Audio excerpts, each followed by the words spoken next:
Hello everyone, my name is Naya. Welcome to my channel.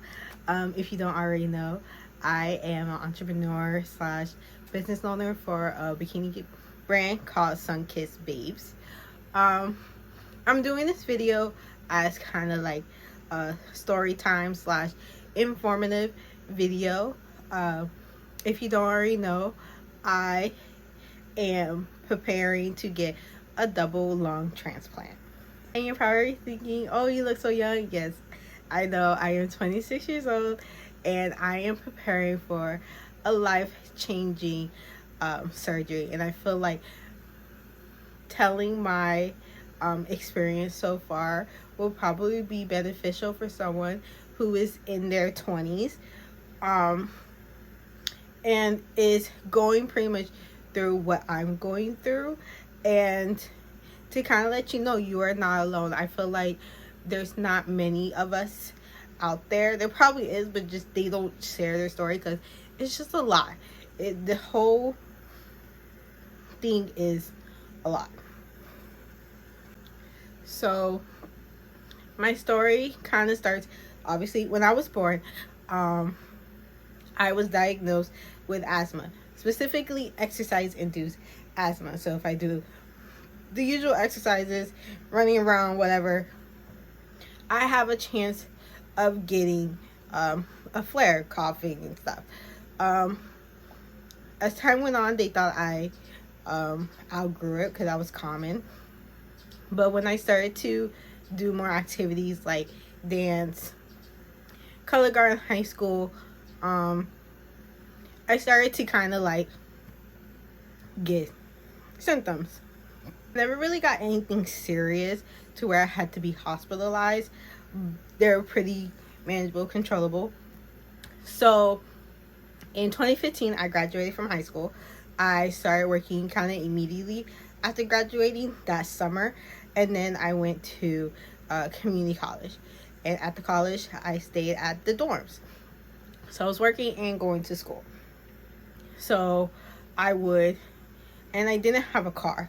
I don't drive. So I would take the bus from the dorms to work. And then at night when I closed, usually the bus don't run. So my mom would take me to the dorms. She noticed I would get like out of breath when we talked, had conversation, all that, kind of like right now. Sorry.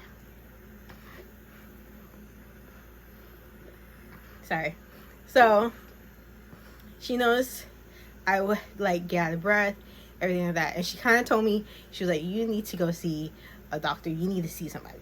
And you know, most our college kids, we don't want to do all that. So I was like, yeah. It took me a while, but 2017, 2018, somewhere around there, I finally get health insurance, and I see my local rheumatologist around the end of 2018. So they had me do a breathing function test, and they had me do x-ray, CT scan on my lungs. And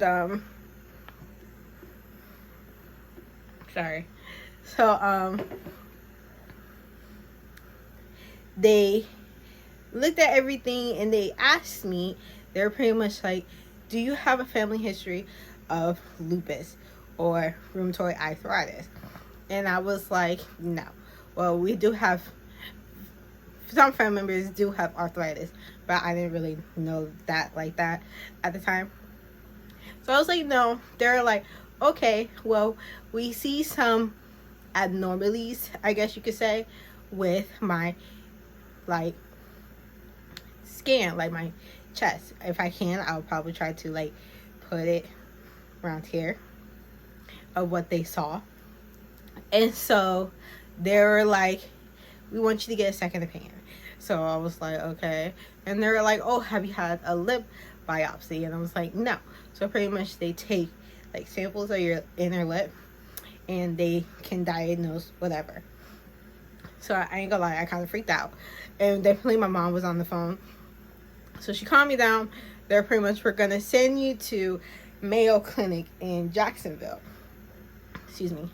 So they're like, you're gonna do the biopsy, all this, that, and the other. So I was like, okay, fine. Well, the clinic didn't really take my insurance, which was like the Florida Blue HMO or something like that. So they're like, we don't take your insurance.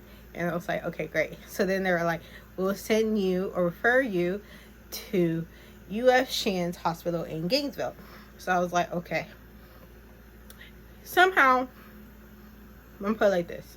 Somehow, during that process, I was put into needing a double lung transplant.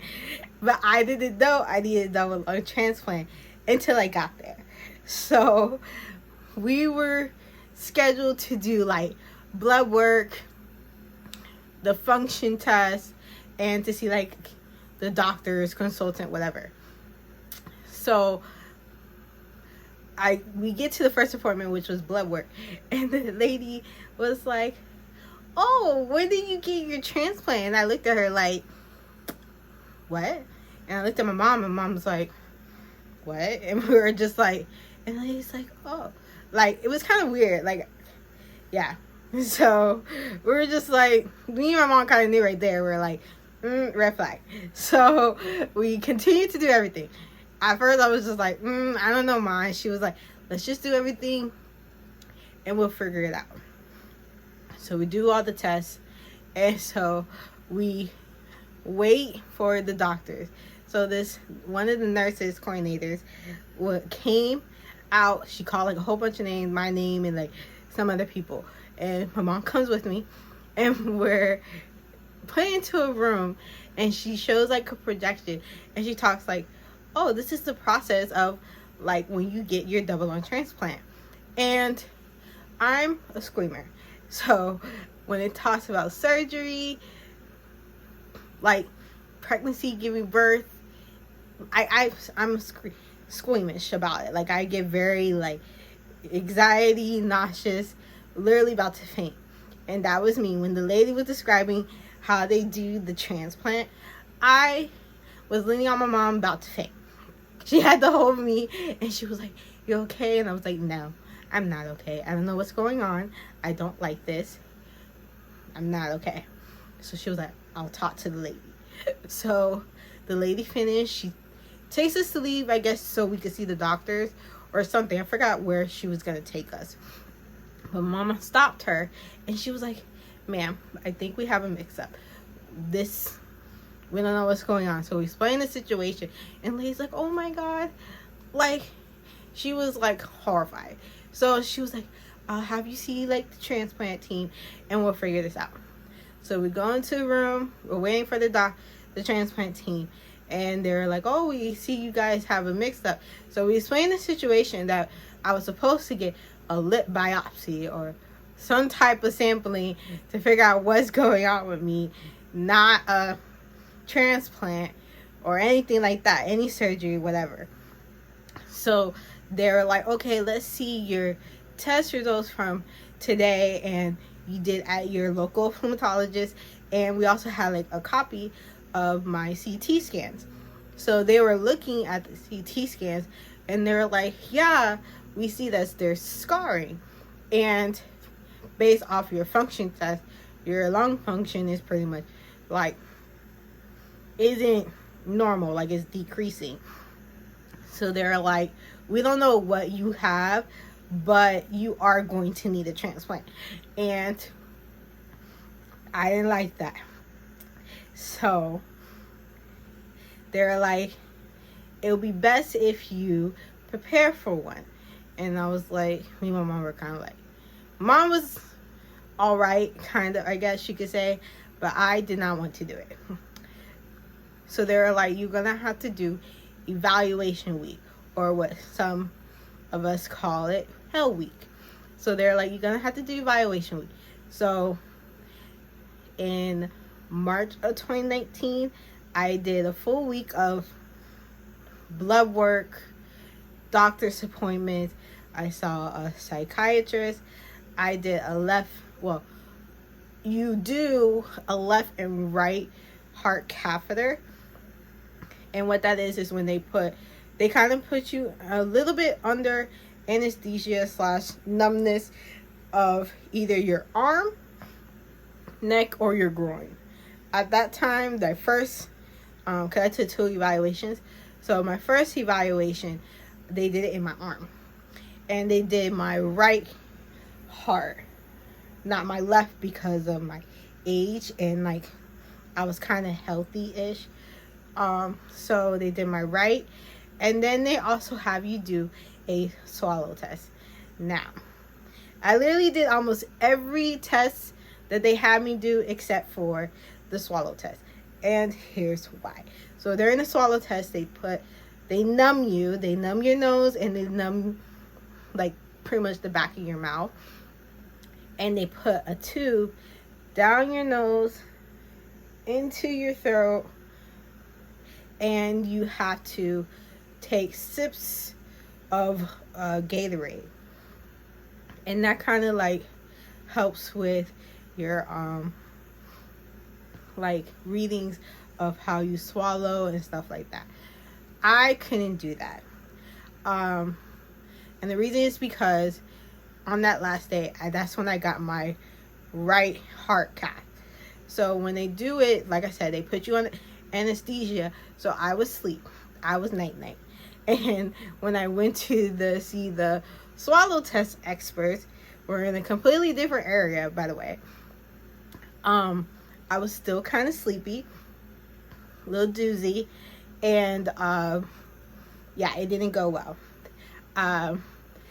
So they had to not do it. They were like, we'll let the transplant team know you couldn't do it, which was okay, but a little traumatizing. And during this whole week, I was able to get an appointment with the pulmonologist in Gainesville. Thankfully, they were able to squeeze us in, and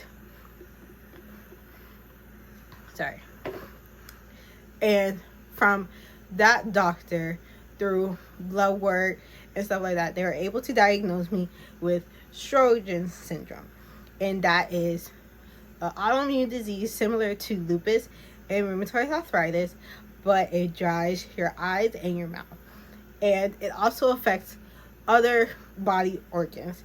So every Sjogren's person is different. So in my case, it is attacking my lungs. So I guess with the combination of having asthma and autoimmune, it targeted my lungs. So that's why I am in the situation that I am. I have Sjogren's syndrome that developed into pulmonary fibrosis, which is the scarring of the lungs. And because of the scarring of the lung, it is decreasing my lung function. And thus, I will have to get a double lung transplant. So that is literally the gist of it. 2019, I was told I needed a double lung transplant, got properly diagnosed, and started medication. Now, even though I did the evaluation week, I did not want to get a transplant. I was kind of in denial. I was scared. So the doctors always ask if you are sure you want to go with this, because it is a it's a big decision. It's a life-changing decision, because you're pretty much switching from one disease to another, and it's not easy. This journey, from what I've been seeing, it's not an easy journey, and I was scared. So I told them, even though I'm doing this, I do not want to get a transplant. So when we end the evaluation week, even though I was diagnosed and told, I told the psychiatrist, because you do have to see a psychiatrist, I did not want to do it. So the transplant team said, we will keep all that you've done, and if you ever decide to, when you change your mind, if you like accept what you're gonna have to do, we would put you on the list. So from 2019 pretty much to 2020, during the panorama, my lung function started to decrease significantly, to the point where my first medications, I was put on immune supplement called Celset, I believe it was, and I was put on prednisone, acid reflux medication, and some like antibody type medication. I have like a little list of everything, but pretty much because like the prednisone, when you take prednisone, which is a steroid, if you're on high dosage, which I was, 40 milligrams I started off on, you gain a lot of weight, you get a lot of side effects, and I didn't really start feeling side effects and trouble with breathing until I took the prednisone.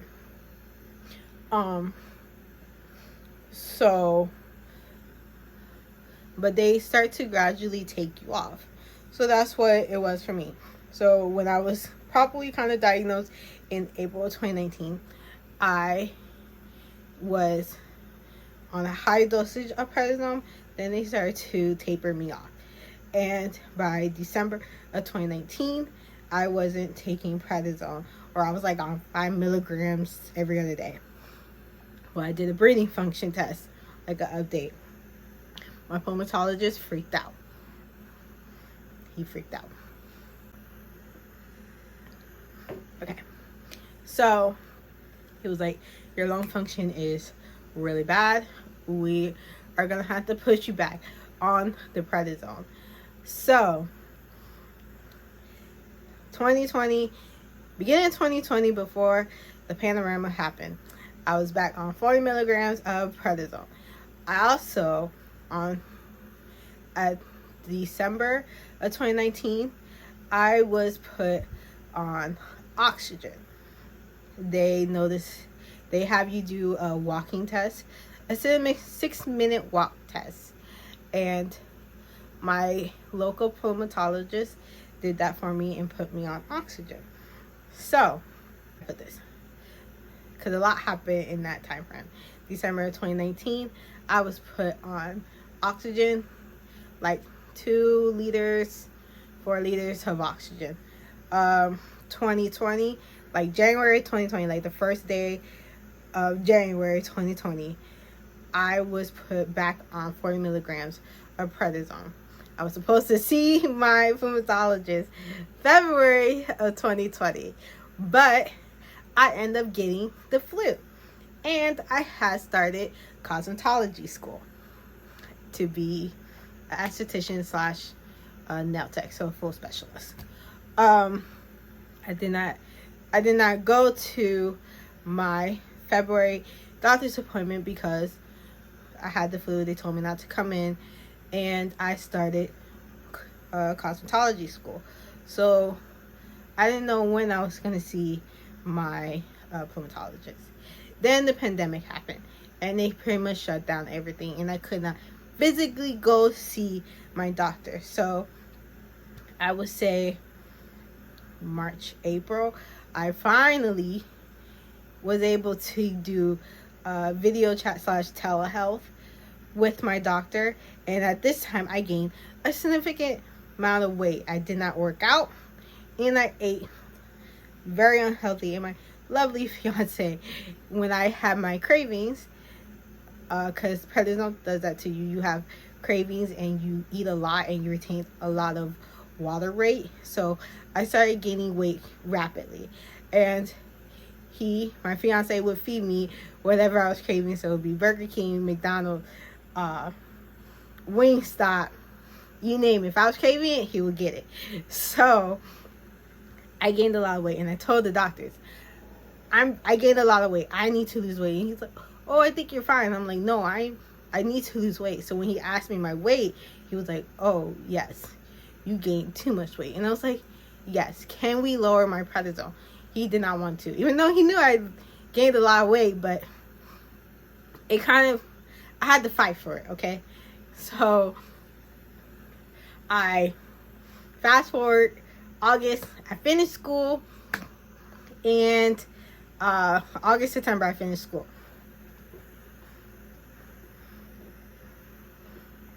And I forgot when I was able to get my doctor to finally start having me go to 20 milligrams. And from when I graduated to 2021, I kind of struggled. I was looking for a job.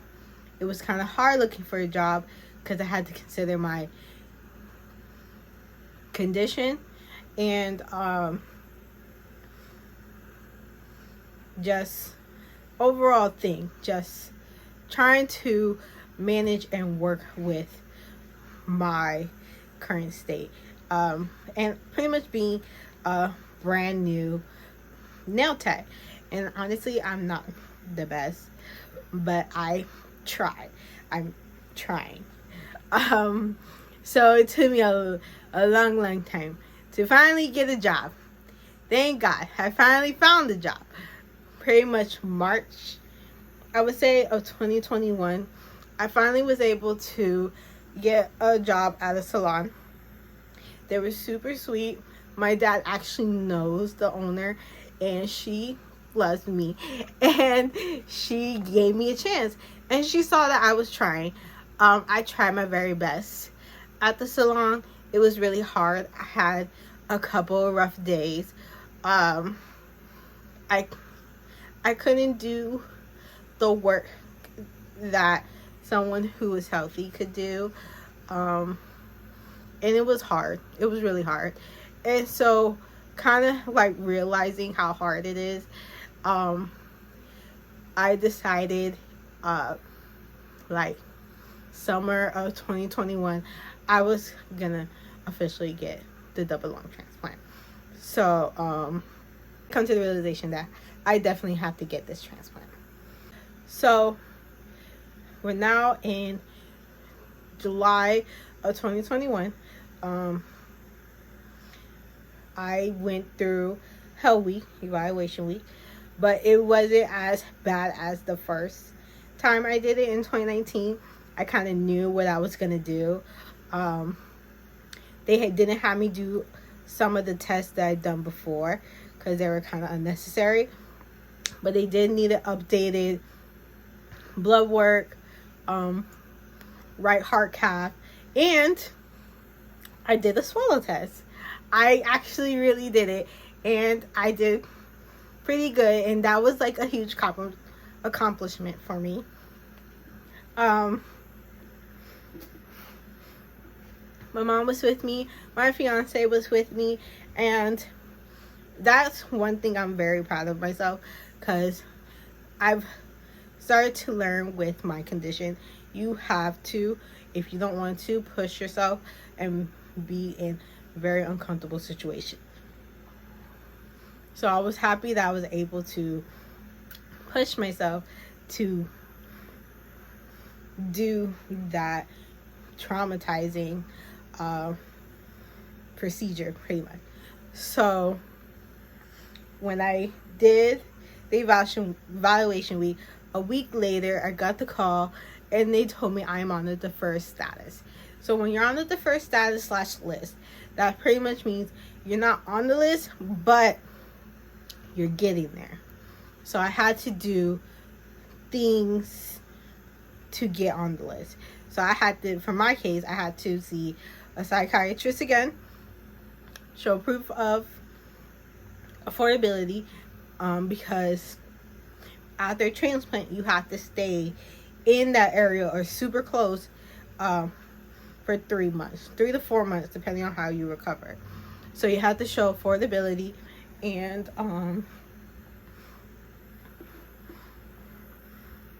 I had to do pulmonary rehab. So I met with the psychiatrist like the end of August. Quick, fast, in a hurry. I showed proof of affordability. Quick, fast, in a hurry. The thing that took the longest was seeing the the pulmonary rehab. It was kind of a weird situation because they called them to tell them they didn't respond back. Then insurance. So by the time I was able to do pulmonary rehab, it was already September, October, end of September, October. Excuse me. But unfortunately, I got sick. I got sick with like the cold like in November, and from then on it kind of went downhill for me. And I say this because I couldn't really do pulmonary rehab, so that was hard physically getting there. I got rides from my in-laws. My fiance picked me up. We tried, but getting there was a lot harder. I felt like pulmonary rehab was kind of a waste for me personally. Some people it helps them a lot. For me in general, it did not help me personally. So, but I did it. And January of this year, 2022, I was still sick. And then I got COVID.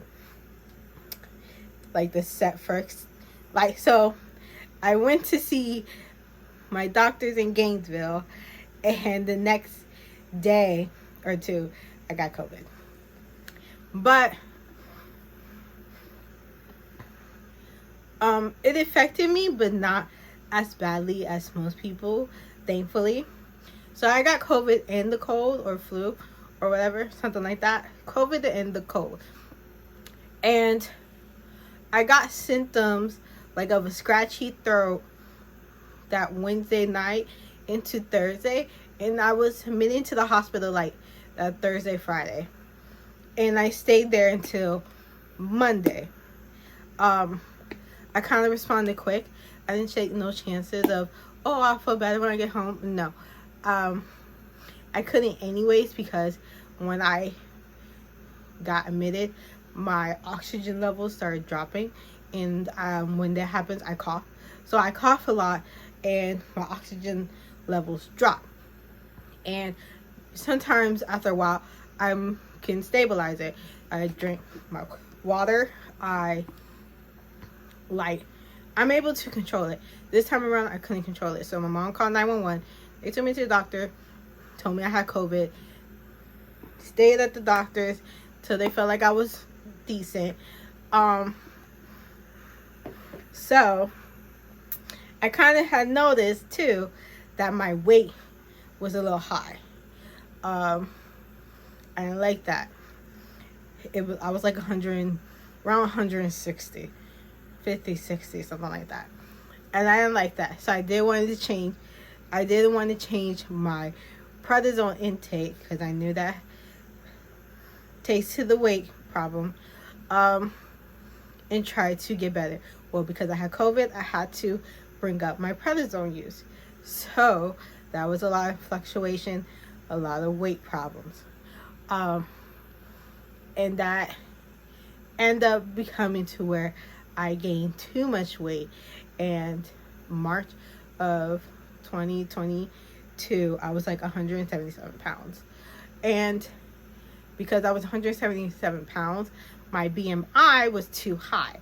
So they, in Gainesville, most hospitals, but for Gainesville, the max BMI you had to be was 30, because I'm like 5'1", 5'2". Obviously, my BMI was skyrocket at 177. So, and that was because of the fluctuation of prednisone use when I was sick with COVID, and then I got, I believe, the cold again, or I was just still sick from February to like pretty much March. So because of my weight, I had to lose weight, and that pushed me getting on the list a little further. Then pretty much I was able to lose enough weight to where they see, oh, you're losing weight, good, now you could be on the list. Sorry, I feel like I'm kind of rambling, but okay. So they saw I kept losing weight, and they were pretty much like, because I'm losing weight, I have a higher chance of getting on the list now. So September 21st, 2022, I finally was officially listed. Yay! I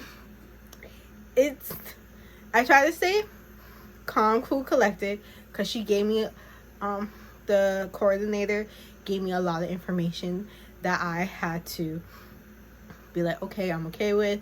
Okay, we'll make sure we do this, because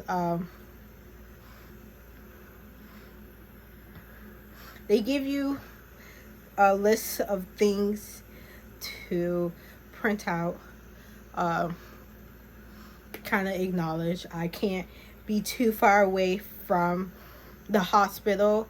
Like, I'm already 3 to 4 hours away from Gainesville. So if I ever decide to go on a trip, even if I go to, like, for example, Miami, I will have to let them know, so they can estimate if I ever get the call, they know how far or how long it's going to take me to get to them. So then you're probably wondering, oh, what are you doing? Nothing. Something but nothing. I'm currently waiting for lungs. When you're waiting for lungs, you're pretty much waiting for someone to, so, because that's in order for me to get my lungs. Now, it's not easy as that. When they are pairing your lungs with someone else who, they have to be the right blood type and the right size. So I'm kind of normal size. I'm not too small, but I'm not too big. So that's kind of good. But I have a rare blood type. Rare blood type? Yes, rare blood type. I have a B blood type, which is pretty rare in total population. And thankfully, I got a B positive. Now I have B negative. That's super rare. But B positive is a little, excuse me, more common compared to the B negative. So they have to find lungs that either are O positive, negative, or B positive, B negative, B positive, something like that. So that kind of makes my wait process a little longer. It's already been about 3 weeks, almost 4, next Friday, because the 15th of October. Usually from the research that I found, some people waited between 3 to 6 weeks. I'm already on the 3 to 4 week period, so we'll see. Yeah, so that's all. I hope I didn't do too much rambling, but, and you kind of get the gist of it. 2019, diagnosed, told I needed transplant. 2020, tried to be normal, went to cosmetology school, started going downhill rapidly, weight gain, all that.